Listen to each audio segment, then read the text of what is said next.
Frère, sœur, pourquoi tu veux prendre ce chemin? Ce n'est pas le chemin de la vérité. Dis seulement la vérité. Et le reste, Dieu prendra le contrôle. Va te comprendre. La vérité libère. La vérité sauve. C'est ça le Saint-Esprit. Le Saint-Esprit, c'est l'esprit dans l'homme. C'est une voix qui te parle à l'intérieur de toi. À chaque temps que tu veux faire du mal. Moi, j'ai beaucoup de factures à payer. Je n'ai pas le temps de payer, de donner les dîmes là. Je n'ai pas le temps. Mais au fond de ton cœur, tu sens un esprit qui te dit, même si tu ne payes pas, tu ne vas pas terminer tes factures.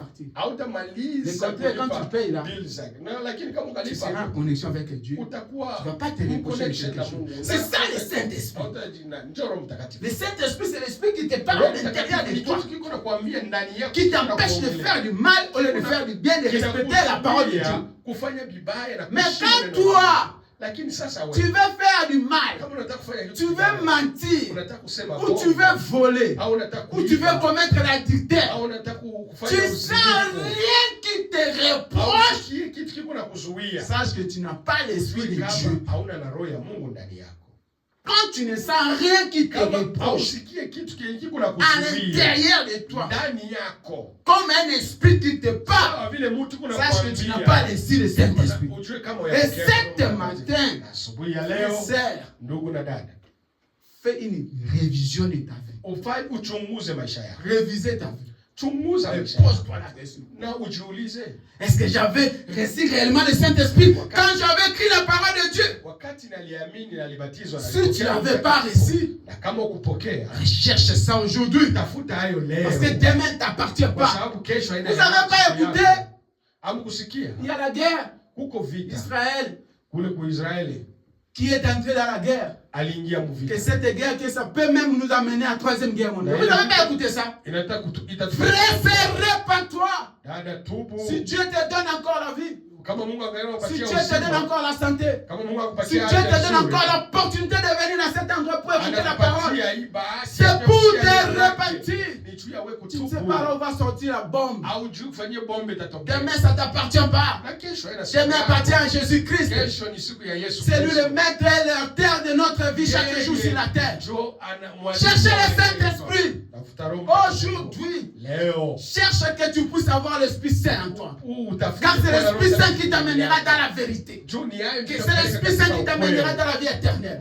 C'est l'Esprit Saint qui fera que tu puisses comprendre les Écritures. C'est l'Esprit Saint qui te fera comprendre la parole de Dieu et la vie éternelle. Tu ne peux pas comprendre la parole de Dieu si tu n'as pas l'Esprit de Dieu.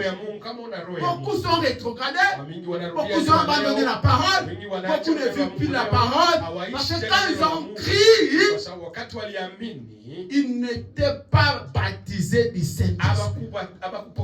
Ils ne sont pas reçus le Saint-Esprit. C'est pour cette raison, ils ont resté seulement avec le nom de frères et sœurs.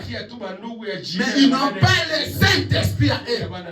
Ce n'est pas le nom de frères et sœurs qui t'amènera au ciel, qui te donnera une bonne vie, qui te donnera une crainte de Dieu.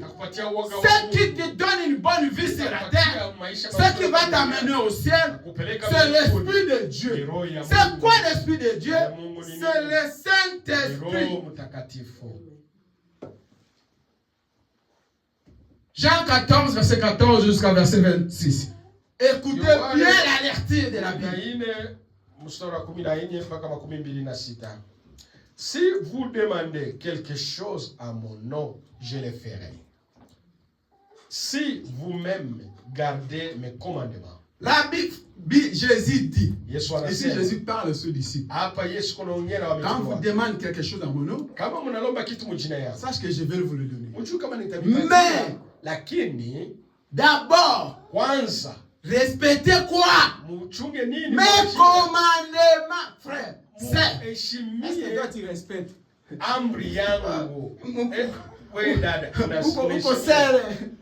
Uko frère. Uko frère, c'est bien. Uko ndugu, c'est bien. Mais est-ce que tu respectes les commandements? kweli unaheshimia amri za Mungu? Nous t'appelons frère. Tunakuita. Nous t'appelons sœur. Tunakuita dada. C'est bien. Tu as été baptisé. Ulibatizwa. Mais est-ce que toi tu respectes les commandements? Sasa wewe Tu es unaheshimia resté amri za seulement Mungu. comme la femme de Lot. Unabakia sama mwanamke. Libanga ya Mungu. Unabakia tu Il était sorti, alitoka, mais n'a pas arrivé. lakini akufika. Ce qui te fera pour arriver, c'est quand tu seras revêtu de l'Esprit Saint.